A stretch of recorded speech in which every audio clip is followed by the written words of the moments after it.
BBC Urdu کے programme سیربین میں خوش آمدید. ہمارے لندن اسٹوڈیو سے میں ہوں عالیہ نازکی. صوبہ پنجاب میں پہاڑوں کی کٹائی اب تک کئی مزدوروں کے لیے جان لیوا ثابت ہوئی ہے.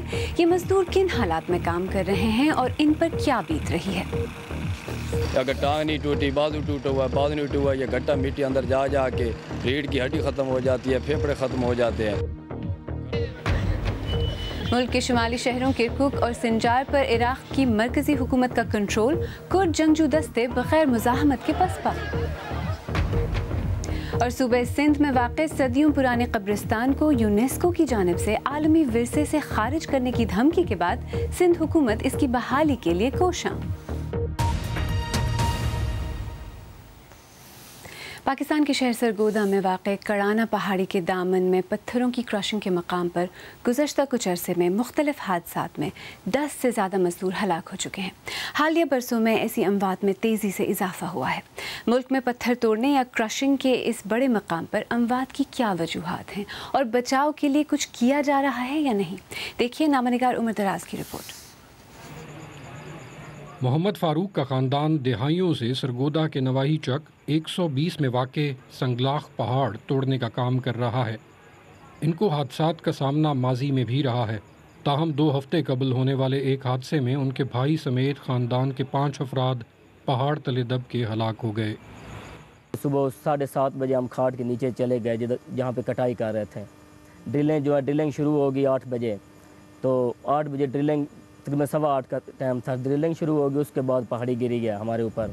تو اس کی صرف وجہ یہی تھی کہ جو جلدی اور سپیڈ سے کام کرتے تھے، اس کی وجہ یہ ہے، اور پیچھے سے دباؤ جو تھا ہمارے اوپر، وہ اس کی وجہ سے حادثہ ہوا. ایسے افراد کی تعداد کا صحیح تعین ہی موجود نہیں جو زخمی ہو کر معذور ہو چکے ہیں یا زندگی اور موت کی جنگ لڑ رہے ہیں. کسی کی ٹانگ ٹوٹی ہوئی ہے، اگر ٹانگ نہیں ٹوٹی، بازو ٹوٹا ہوا ہے، بازو نہیں ٹوٹا ہوا، یہ گھٹا مٹی اندر جا جا کے ریڑھ کی ہڈی ختم ہو جاتی ہے، پھیپھڑے ختم ہو جاتے ہیں. وہ گھروں میں بیمار پڑے ہیں، ان کا پوچھنے والا کوئی بھی نہیں ہے ہمارا.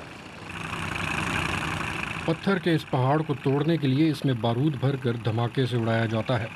اس خطرناک عمل کو مزدور خود انجام دیتے ہیں. تاہم حکام کے مطابق زیادہ تر حادثات دھماکوں سے نہیں بلکہ انڈر کٹ یا پہاڑ کو اوپر کی بجائے نیچے سے کاٹنے کی وجہ سے پیش آتے ہیں. سیکیورٹی میجرز پوری طرح اڈاپٹ نہیں کی گئی. اس میں انسپیکٹر آف مائنز جو ہے اس کی ذمہ داری تھی کہ وہ ان لیز ہولڈرز کو، مزدوروں کو پابند کرتے کہ وہ ایک خاص انداز سے پہاڑی کو کاٹا جاتا ہے، وہ اسی طریقے سے اس پہ اڈاپٹ کریں.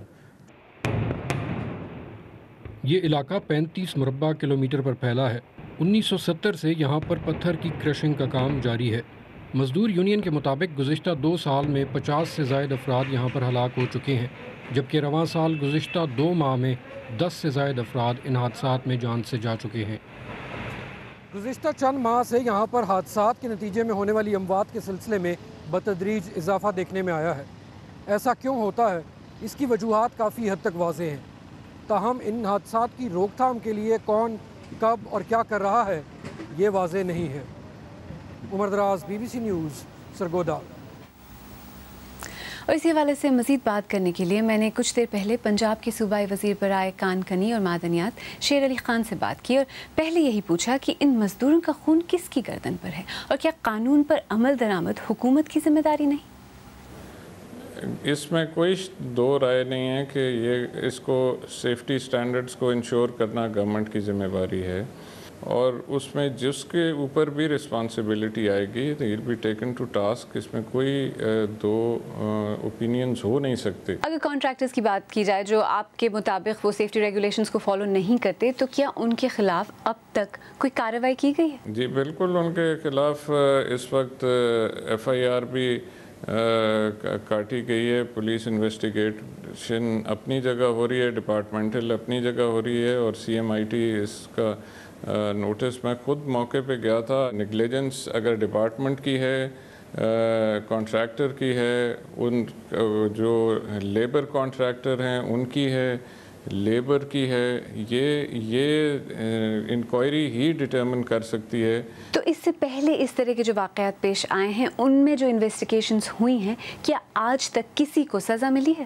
کرمنل پروسیڈنگز اگر کسی کے خلاف ہوتی بھی ہیں تو جو لوائقین کے ساتھ یہ کانٹریکٹرز جو ٹھیکیدار ہیں وہ اگر لوائقین ان کو لکھ کے دے دیں تو under the Islamic law obviously ان کو اگر کسی خون بہا اگر وہ لے لیتے ہیں اور وہ اس کو معاف کر دیتے ہیں اور اس کے اوپر کارروائی لوائقین نہ کرنا چاہیں تو اس کے اندر پھر ہمارے ہاتھ بندھے.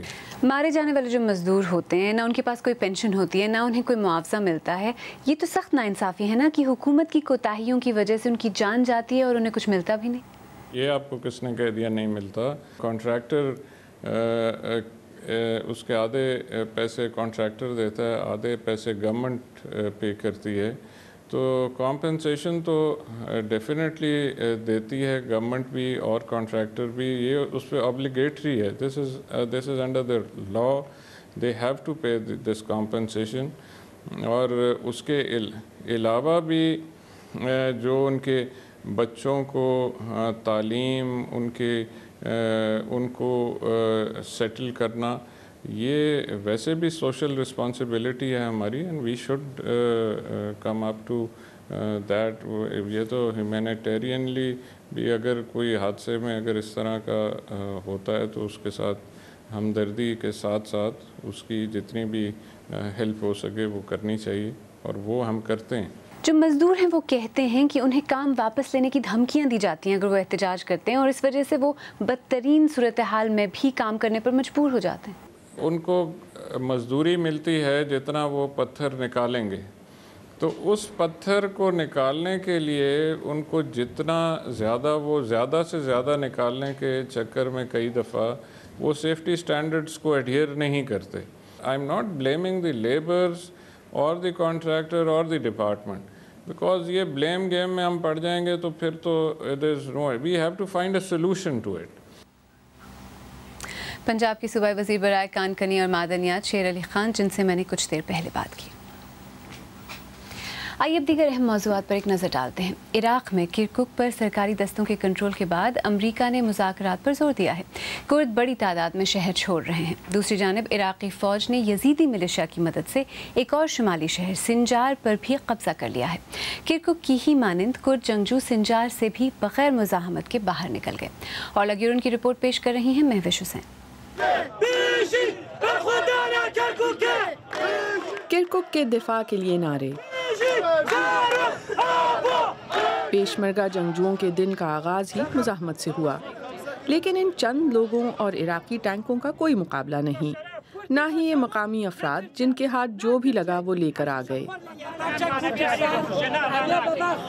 یہ کہہ رہے ہیں کہ ہمارے 2000 افراد نے دولت اسلامیہ کا مقابلہ کرتے ہوئے اپنی جانوں کا نذرانہ پیش کیا ہے. لیکن اگر شہر میں ذرا اندر تک جائیں تو حقیقت ذرا مختلف نظر آتی ہے. دیکھیں شہر کے مضافات میں ایک چوکی, ایک نئی فرنٹ لائن جہاں اب سخت تناؤ ہے. دولت اسلامیہ سے لڑنے والے کردوں کو اب اپنے ہی سابقہ اتحادیوں سے خطرہ ہے. مقامی لوگوں کے مطابق وہ آگے بڑھ رہے ہیں. عراقی حکومت سے وابستہ شیعہ ملیشیا کے یونٹ ان عمارتوں کے پیچھے پہنچ چکے ہیں اور پھر گولی چل گئی. ہمیں جان بچانے کے لیے دوڑنا پڑا.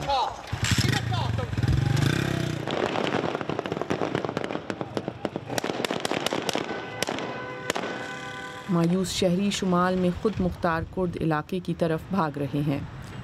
ہماری آنکھوں کے سامنے ہی شہر خالی ہونے لگا. ہمیں پیشمرگہ رضاکار بھی ملے جو شکایت کر رہے تھے کہ دنیا نے انہیں کیوں تنہا چھوڑ دیا ہے. تاریخ اپنے آپ کو دہرا رہی ہے. کردوں کے ساتھ ایک مرتبہ پھر دھوکہ ہوا ہے. کردوں کے معاملے پر دنیا کو چپ لگ جاتی ہے. یہ ٹھیک نہیں ہے, یہ ٹھیک نہیں.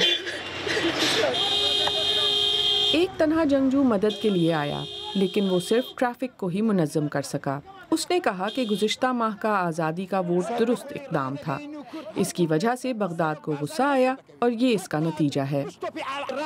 شام کے وقت عراقی فوج کی فتح کی پریڈ. شہر میں مختلف نسلوں کے لوگ آباد ہیں اور کچھ لوگوں نے فوجیوں کو خوش آمدید بھی کہا.